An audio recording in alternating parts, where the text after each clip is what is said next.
"We're going yesterday, Dad," my daughter-in-law said, dropping the eviction papers on my coffee table. She'd sold my home, my sanctuary, and smiled as if she'd done me a favor, but Sarah forgot one thing. The past isn't driftwood, it's an anchor. And anchors can drag you straight down to the truth. If you're listening to this, subscribe and let me know where you're watching from. Let me back up and tell you how 40 years of memories almost disappeared overnight. My name is John. I'm 72, and I thought I knew what betrayal felt like. I was wrong. The salt air was the only thing that hadn't changed. It still tasted the same, like freedom, like the past, like Emily. For 40 years, this beach house was our sanctuary. It wasn't a mansion, just 2 stories, perched on the dunes, the wood weathered gray by the sun and the sea.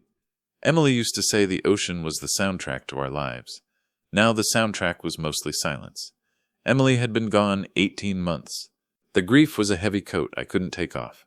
It flared up when I saw her rocking chair on the porch. Empty, or the faded photographs lining the hallway. Smiles frozen in time. This house was all I had left of her. My anchor. I had my routines. Walk the beach at dawn. Read in the afternoon. Tend to Emily's small garden. I was surviving. I was quiet. But quiet isn't the same as weak. That was a mistake people often made. And it was a mistake that would cost them everything. And it was a mistake that would cost them everything. It was a Tuesday in October. The sky was a hard, bright blue.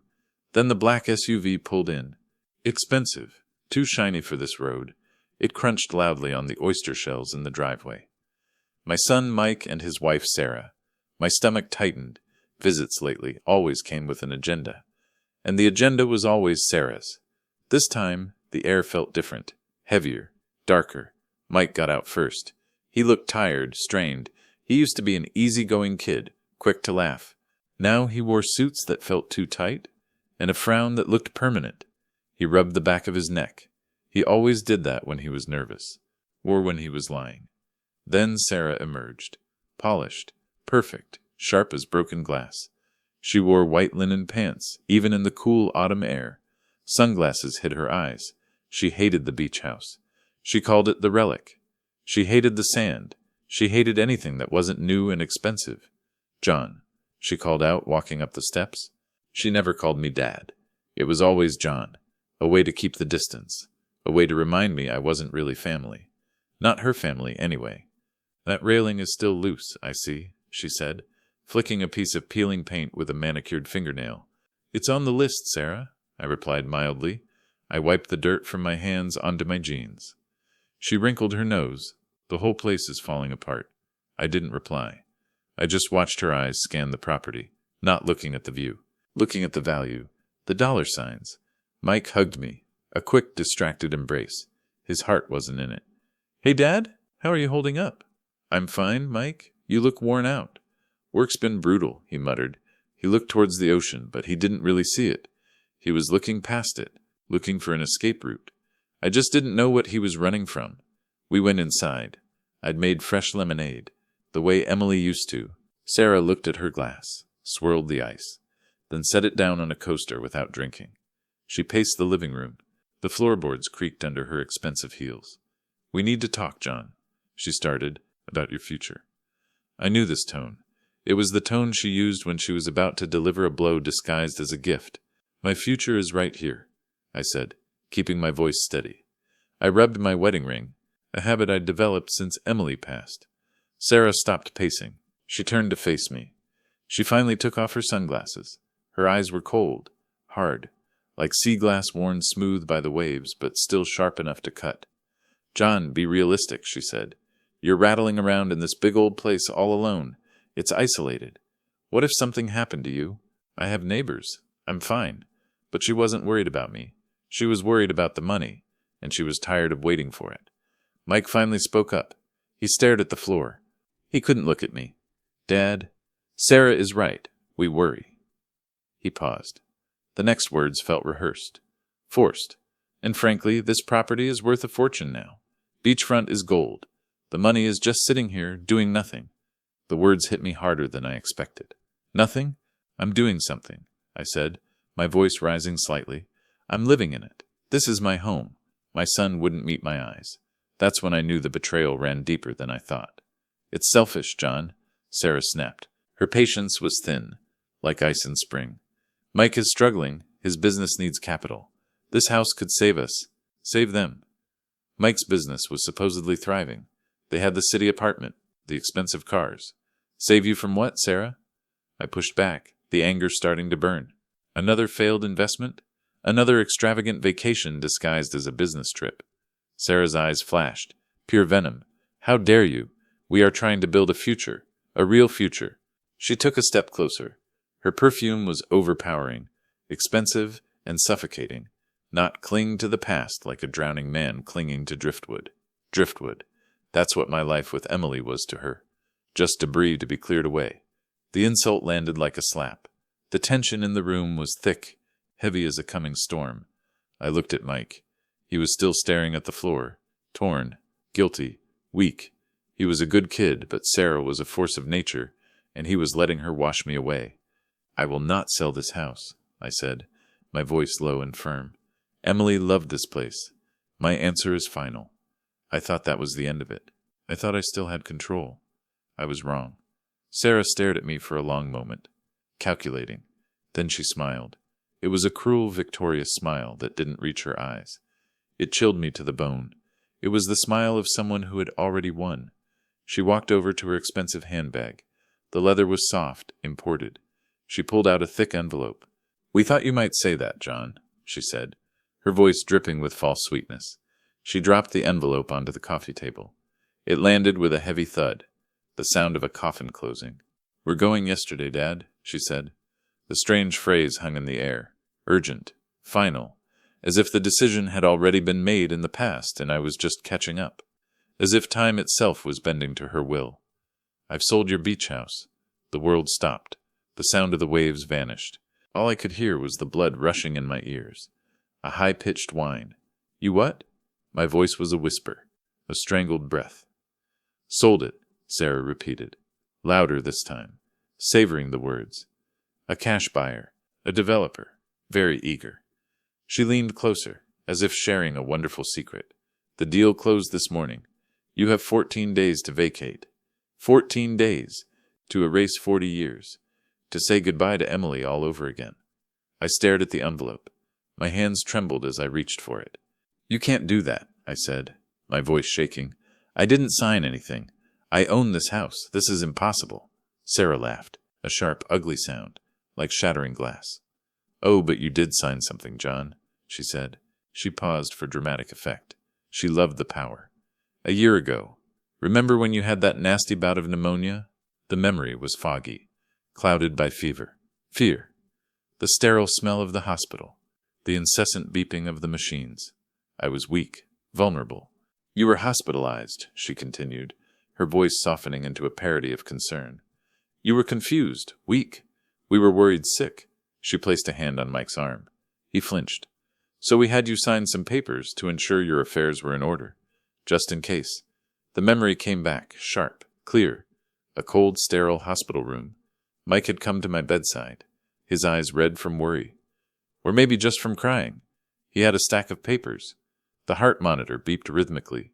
I felt disconnected from my body. Mike's hand trembled as he held the pen out to me. He looked so scared.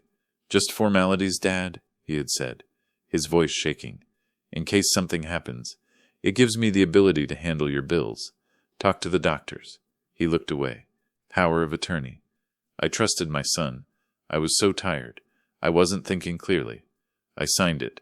I had given them the key to my kingdom. And Sarah had waited, patiently, mercilessly, for the right moment to use it. And now she was twisting the knife. Mike? I looked at my son, my own flesh and blood, pleading. You let her do this? My voice cracked. You let her steal your mother's house. Mike flinched. He finally looked up. His eyes were desperate. Dad, it wasn't stealing. It was necessary. He was begging me to understand, to forgive him. You were being stubborn. We needed the money. He took a deep breath. We picked out a lovely retirement community for you, Sunset Gardens. It has a pool, organized activities. You'll love it. Sunset Gardens, a place where old people went to die. They were putting me away, boxing me up like an old photograph, after stripping me of the only thing I had left of Emily. The betrayal wasn't a sharp stab. It was a cold, suffocating blanket. It was the realization that my son saw me not as a person, but as an obstacle, an inconvenience, a relic. My legs felt weak. I sat down heavily in Emily's favorite chair. "Get out," I said, my voice dangerously quiet. Sarah looked surprised, then amused. Gladly, she smirked. She put her sunglasses back on. "We'll send the movers on Monday. Be reasonable, John. It's done." They left. The sound of their SUV fading down the driveway was the sound of abandonment. I stood in the silent living room. The morning sun streamed through the windows, illuminating the dust motes dancing in the air. They thought they had won. They thought I was just a frail old man, easily discarded, easily broken, but they were wrong. I wasn't broken. I was furious, and I was going to fight.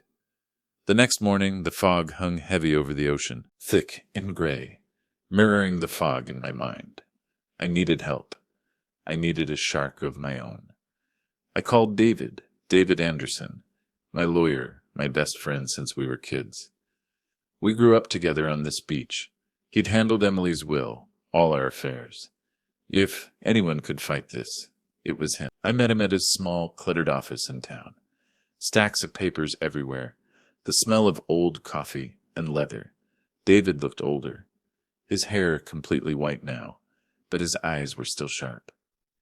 Intelligent. "John, good to see you," he greeted me, with a warm handshake.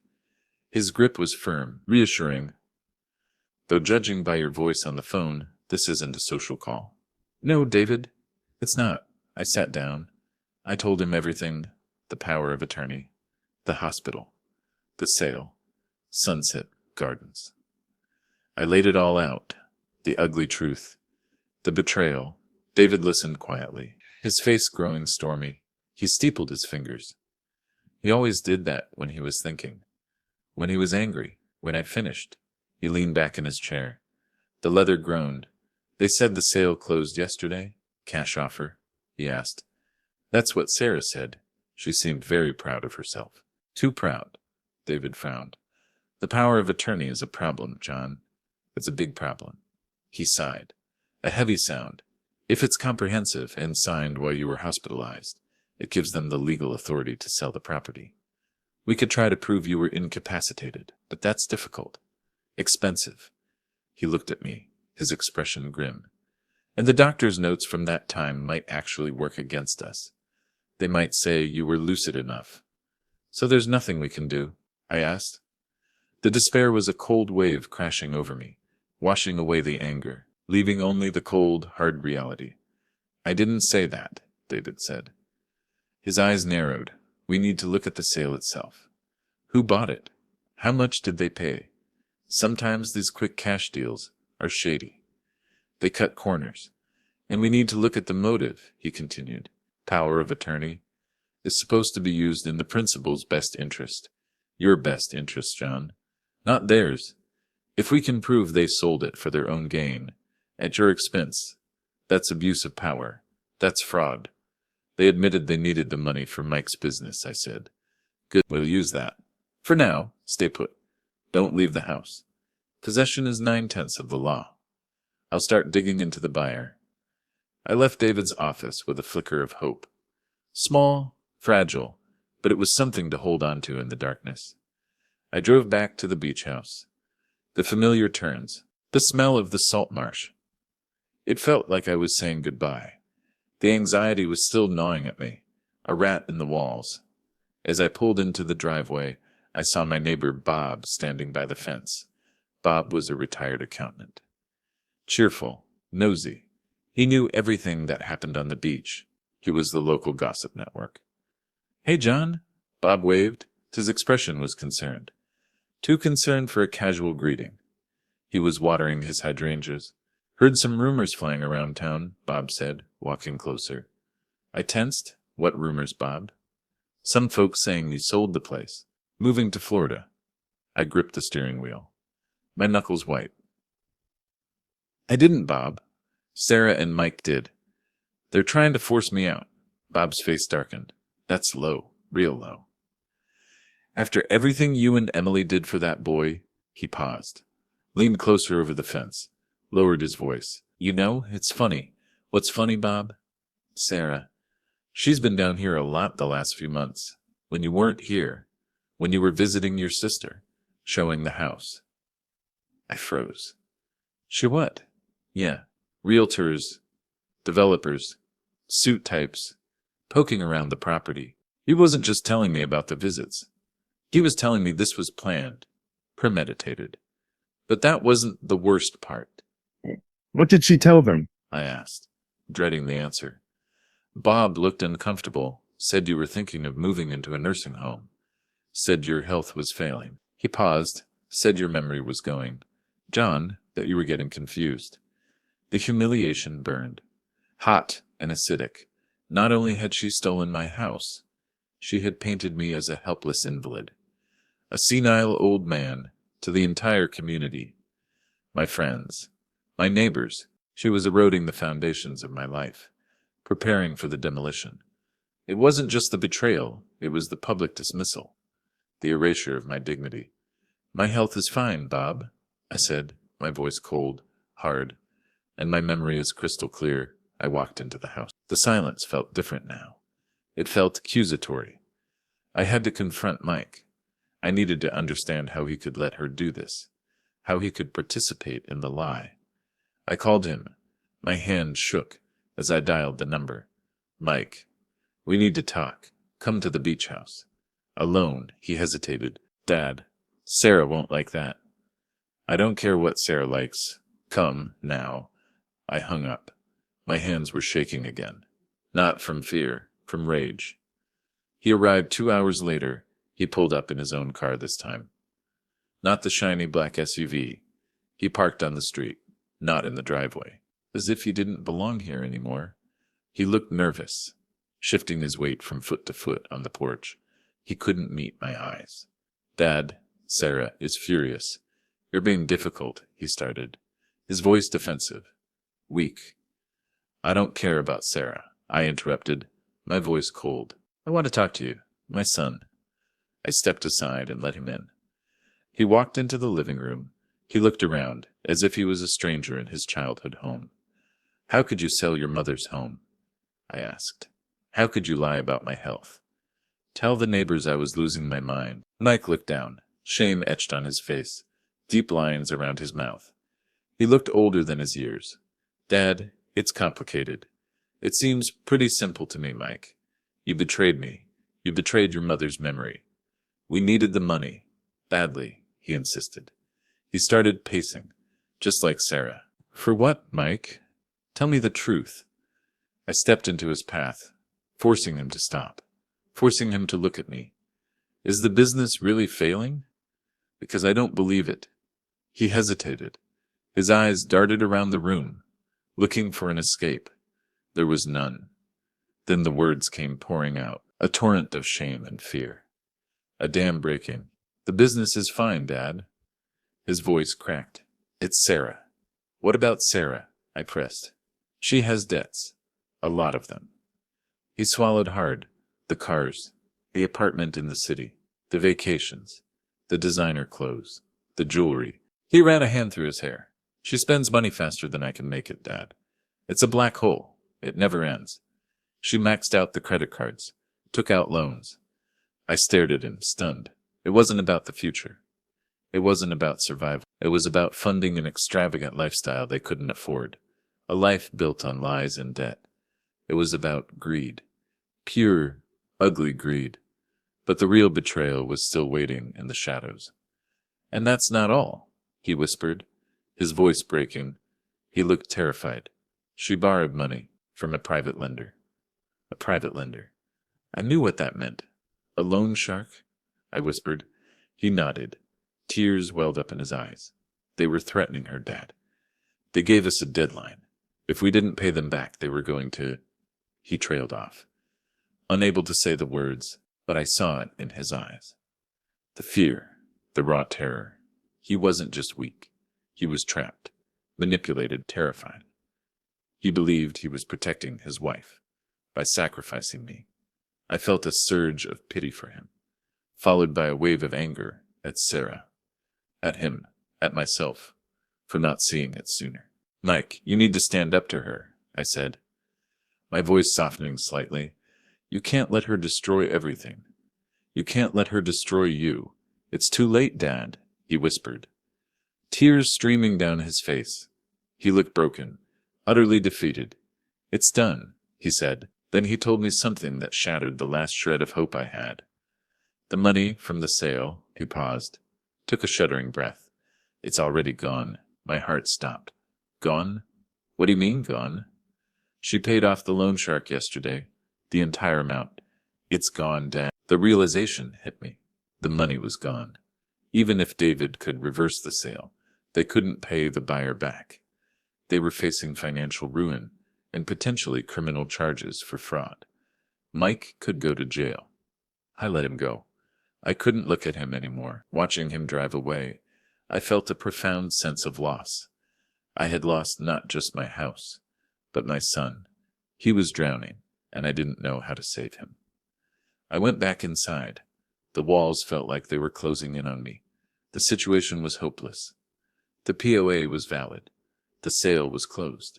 The money was gone. I was checkmated. David called later that evening. His voice was grim. John, I looked into the buyer. He sighed. It's a corporation. Oceanfront Development, LLC. I knew the name. They were notorious, tearing down old beach houses, building luxury condos, concrete and glass monstrosities. They move fast, John, David continued. They have the permits expedited. He paused. Demolition is scheduled for next week. Demolition? They were going to erase 45 years of memories. Replace them with concrete and glass? Emily's garden, the rocking chair, the faded photographs, all reduced to rubble. David, the money is gone, I said. My voice flat, defeated. They spent it, paid off a loan shark. David swore under his breath, a rare outburst for him. That complicates things. Immensely. The buyer won't just walk away. They paid cash. They'll sue Mike and Sarah for fraud, and they will win. They could go to jail, I said. The words tasted like ash in my mouth.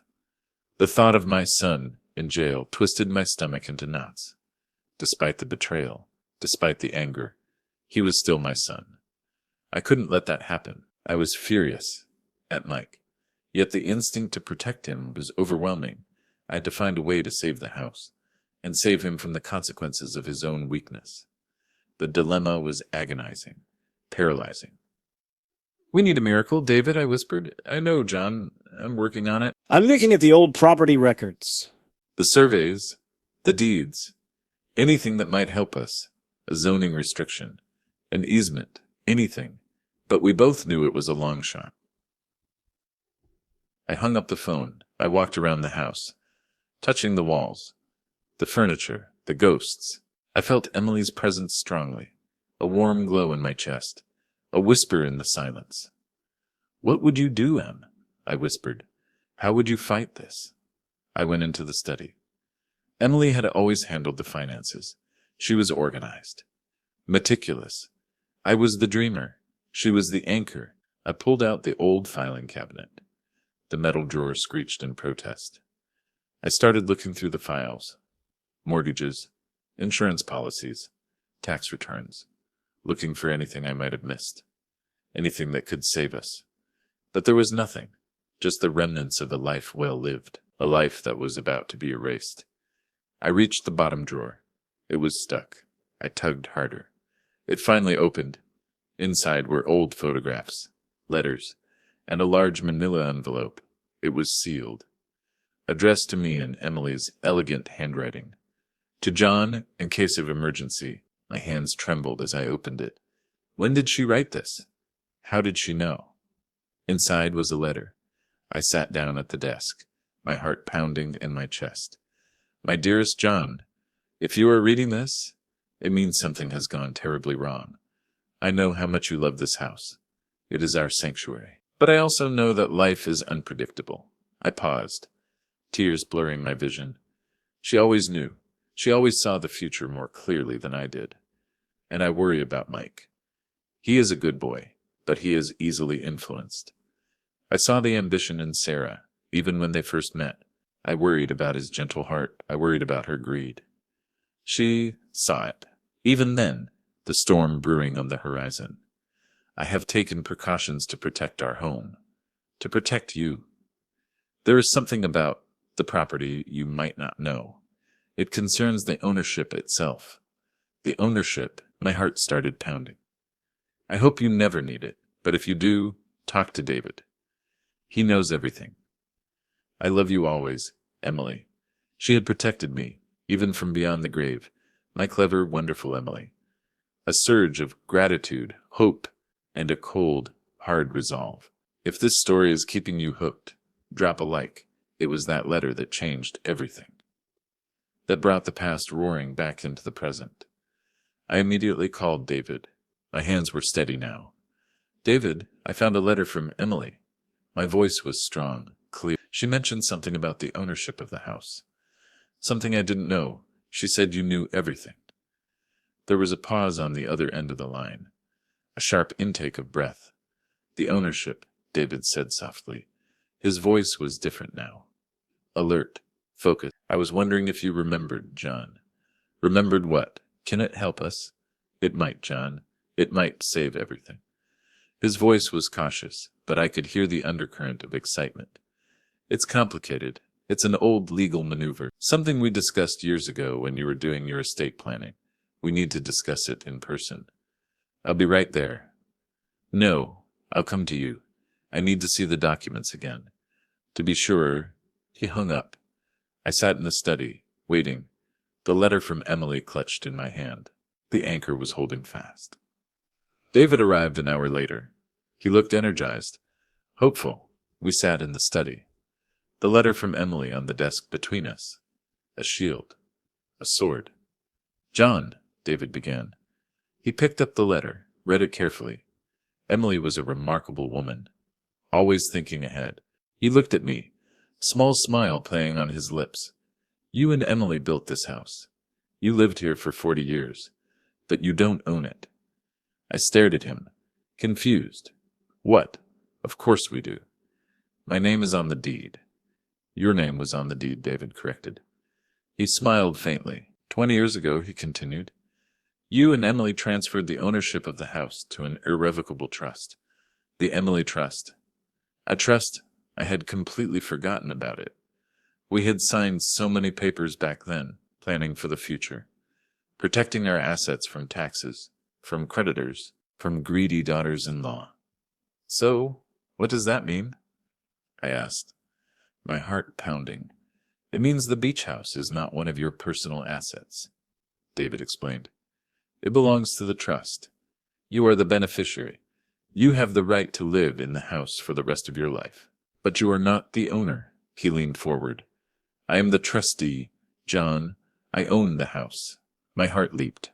The implications hit me all at once. So the power of attorney is irrelevant, David finished. A grim smile played on his lips. The POA gives Mike and Sarah the authority to handle your personal affairs, your finances, but it does not give them the authority to sell the assets of the trust. Only the trustee can do that. Only I can sell this house. So the sale is illegal? I whispered, barely daring to believe it. It's void, David said. Completely void. They sold a house they didn't own.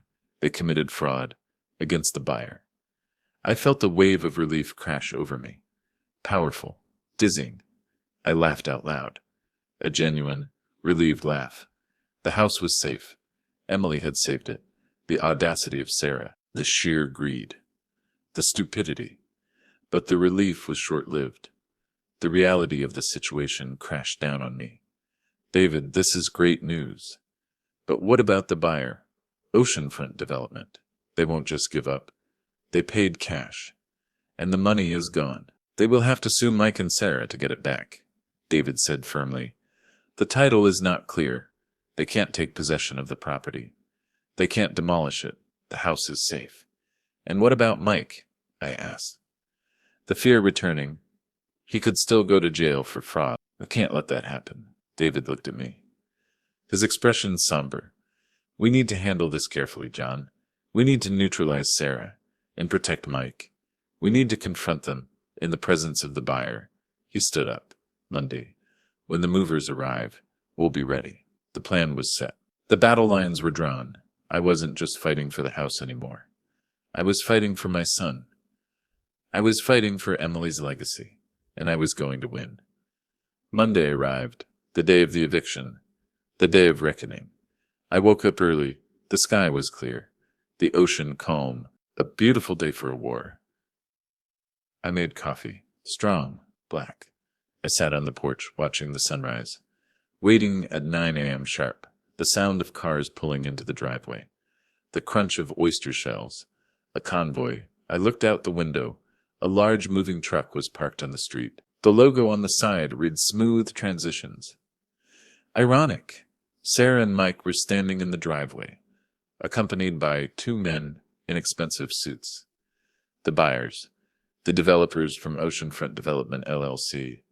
One was tall, silver-haired with an impatient expression, Mr. Harrison, the head shark. The other was younger, shorter, with cold, dead eyes.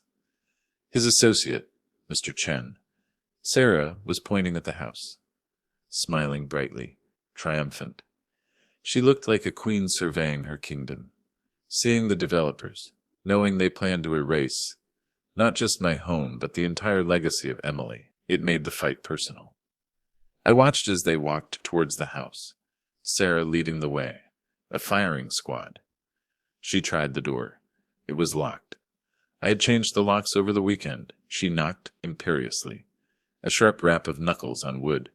John, open the door. The new owners are here. I didn't move. I sat in the study, listening to her increasingly frantic knocking. John, don't be difficult, she shouted. We have the eviction order. We will call the police. Let her call them. Finally, I heard the sound of breaking glass. Sarah had lost her patience. She smashed the small window next to the door. She reached in and unlocked it. The arrogance was staggering. They entered the house, their voices echoing in the hallway. Loud, arrogant. As you can see, the structure is solid, Sarah was saying to the buyers, her voice dripping with professional detachment. A seasoned realtor, a professional liar, but we recommend a complete demolition, a blank canvas for your vision. A blank canvas. My life, erased, wiped clean. They walked into the living room. Sarah stopped short when she saw me sitting in the study. Her smile vanished, replaced by a mask of annoyance. John, what are you doing here? Her voice sharp, surprised. You were supposed to be out. I live here, Sarah, I said calmly, my voice steady, strong. The two buyers looked confused. Mr. Harrison stepped forward. Miss Peterson, what is going on? Mr. Harrison demanded. His voice cold. Just a minor misunderstanding, Sarah said, shooting me a venomous look. My father-in-law is having trouble letting go. She lowered her voice, but loud enough for me to hear. He's confused. Again, the ultimate dismissal. Mike stood behind her, pale, miserable. He avoided my eyes. His silence was deafening. His complicity, absolute. The sight of my son standing there silent and submissive, while his wife tried to destroy my life, was the ultimate betrayal. This is unacceptable, Mr. Harrison said, his voice rising. We paid a significant amount of money for this property. Cash. We expect vacant possession. He checked his watch. Expensive. Gold. Our demolition crew is scheduled to start tomorrow, and you will have it, Sarah assured him. She turned to me, her eyes blazing. John, you need to leave, now, or we will have you forcibly removed. This was it, the moment of truth, the final showdown. I stood up slowly. My legs were steady, my heart was calm. Before you call the police, there is someone you should meet. Just then, the front door opened again. David walked into the room. He stood beside me, a silent sentinel, a guardian angel. Ladies and gentlemen, David announced, his voice booming in the small room, authoritative, final. I am David Anderson, John Peterson's attorney, and I'm afraid there has been a grave misunderstanding. Sarah scoffed. a dismissive sound. Who are you? This is a private matter. We have a signed contract and a valid power of attorney. She waved the eviction papers in the air. A flimsy shield. The power of attorney is irrelevant, David said calmly. He didn't look at Sarah. He looked at Mr. Harrison. Because John Peterson does not own this house. The silence in the room was absolute. Heavy, suffocating. Sarah stared at David, her face slack with shock, her mouth open, but no sound came out. Mike looked bewildered. What are you talking about? Mr. Harrison demanded. His face was turning red. David opened his briefcase, pulled out a thick stack of documents. Yellowed with age. The past coming back to life. The beach house belongs to the Emily Trust, David explained. An irrevocable trust established 20 years ago. John is the beneficiary, but I am the trustee. Only I have the authority to sell the property. He handed the documents to Mr. Harrison. The evidence, the truth. Harrison scanned the documents. His eyes narrowed. His face grew pale, then thunderous. Mr. Chen looked over his shoulder, his expression darkening. Harrison turned to Sarah. His expression was murderous. Miss Peterson, he roared. The sound echoed in the small room. You sold me a property you didn't own. I didn't know, Sarah shrieked. She whirled around to face me, her eyes wide with panic. The mask shattered, revealing the ugly, desperate woman beneath. You knew, she screamed. You knew all along, and you let me believe that you could steal my house. I finished for her. My voice was cold, hard. Yes, I did. You manipulative old bastard, she spat. She lunged at me. Mike grabbed her arm, holding her back. Sarah, stop, Mr. Harrison, David continued, his voice cutting through the tension. The sale is void. The title cannot be transferred. We regret the inconvenience. He smiled grimly, but we suggest you take this matter up with Miss Peterson. Mr. Harrison turned to Sarah, his eyes blazing with fury. You committed fraud. I want my money back. Now, the full amount, plus compensation for my time and legal fees. I don't have it, Sarah whispered. Her voice was small, terrified. The predator had become the prey. What do you mean?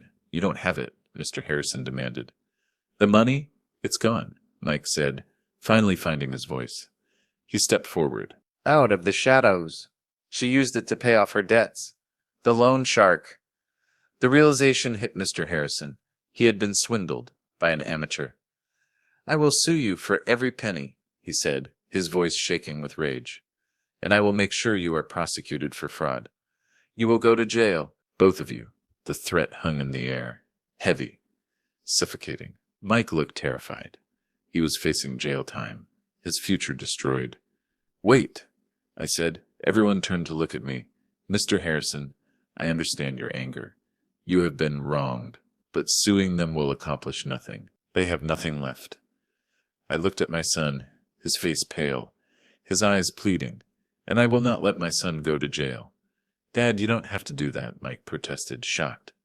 Yes, I do, I said. My voice was firm. He is my son. I looked at Mr. Harrison. I will compensate you for your losses. I will make sure you are made whole. I have savings, investments. Emily and I planned well. I paused. It will be enough. It was a heavy price to pay. It would wipe out most of my savings, my retirement fund, my security, but it was the price of my son's freedom, the price of my conscience. Mr. Harrison considered this for a moment, calculating the odds, the cost of a lawsuit versus the certainty of cash. He nodded. Very well, I accept your offer, but I want the transfer completed by the end of the day. He turned and walked out of the house. Miss Chen followed him, casting a final, cold glance at Sarah. The storm had passed, leaving destruction in its wake. Sarah was the first to speak. She looked at me, her expression unreadable, shock, disbelief, anger. Then she looked at Mike. She smoothed her skirt, composed her. The mask slipped back into place. Well, that's sorted then, she said, her voice flat, devoid of emotion. A close call, but we managed. Thanks to your father. I stared at her. incredulous. She actually thought she had gotten away with it, that we were still a family, that the betrayal could be forgotten. Forgiven. Mike stared at her too, as if seeing her for the first time. The manipulation, the greed, the cruelty, the sheer lack of remorse. It was all laid bare. The spell was broken. "No, Sarah," he said, his voice stronger now, clearer. "We didn't manage. You failed." He took a deep breath. "And I failed. I almost let you destroy everything. I almost let you destroy my father." He looked at me, his eyes filled with shame and regret. "Dad, I'm so sorry. For everything. I don't know how I can ever make this up to you." "You start now, Mike," I said. He turned back to Sarah. His expression hardened, resolute. "It's over, Sarah. I want a divorce." Sarah stared at him, stunned. She didn't see this coming. She thought she still controlled him. Then the shock turned to rage. She glared at me, her eyes filled with pure hatred. "You did this," she hissed. "You ruined my life. You turned him against me. You did it to yourself, Sarah," I said. She turned and stormed out of the house, slamming the door behind her. A final punctuation mark on a toxic chapter. Mike stood in the middle of the room, looking lost, broken. He started to cry. Harsh, racking sobs that shook his whole body. The sound of a man finally letting go of the lies. I walked over to him, pulled him into a hug. He clung to me, sobbing like a child. "I was so weak," he choked out. "She manipulated me. I lost my way. I lost everything. But you found your way back, son," I said, holding him tight. The anger was gone, replaced by a profound sadness and a flicker of hope. "You found your way back home. The aftermath was messy. A hurricane leaves behind debris." David handled the transfer of the funds to Mr. Harrison. "It wiped out most of my life savings, but I didn't regret it." Sarah disappeared, vanished into the city, leaving behind a trail of debt and destruction. The divorce was finalized quickly, quietly. Mike had to declare bankruptcy. His business faltered. His reputation was damaged. It was a humbling experience, a painful lesson in the consequences of greed and weakness. He lost everything, the apartment, the cars, the expensive suits. But it was also a new beginning, a fresh start. Mike moved into the beach house with me. He needed a place to heal, a sanctuary. He got a job at the local hardware store. Simple, honest work. Stocking shelves, helping customers. He started to look lighter, happier. The frown was gone, replaced by a tentative smile. The strain around his eyes eased. We spent the days fishing, repairing the old house, talking, really talking, about Emily, about the past, about the future. We fixed the loose railing, repainted the faded walls, tended to Emily's garden, bringing it back to life. We restored the house to its former glory. We were rebuilding our relationship, slowly, painfully, but honestly, brick by brick. We had enough to live simply. Honestly, we had the house. We had each other. We had the truth. One evening, a year later, we were sitting on the porch, watching the sunset. The sky was ablaze with color. The sound of the waves was soothing, comforting, a familiar soundtrack. "Dad," Mike said, staring at the horizon, "thank you for saving me." "We saved each other, son," I replied. I looked at the empty rocking chair next to me, the one where Emily used to sit. I felt her presence strongly, a warm glow in my chest. "Mom knew, didn't she?" Mike asked softly. "She knew Sarah was dangerous. The trust was her idea." "Yes," I said. "She always protected us. She always made sure we had an anchor." The beach house was still standing, battered and bruised, but solid, a fortress against the storm. Sarah thought she could erase the past. "We're going yesterday," she had said, as if time could be manipulated, as if memories could be sold. But she didn't understand. The past is not something you can escape. It's something you carry with you, always, and sometimes the past is the only thing that can save you. I closed my eyes, felt the salty breeze on my face. I could almost hear Emily's laughter echoing on the dunes. We were home, and the ocean was still whispering its secrets to us. Secrets of love, love, and the enduring strength of family. Thanks for listening. Don't forget to subscribe, and feel free to share your story in the comments. Your time matters.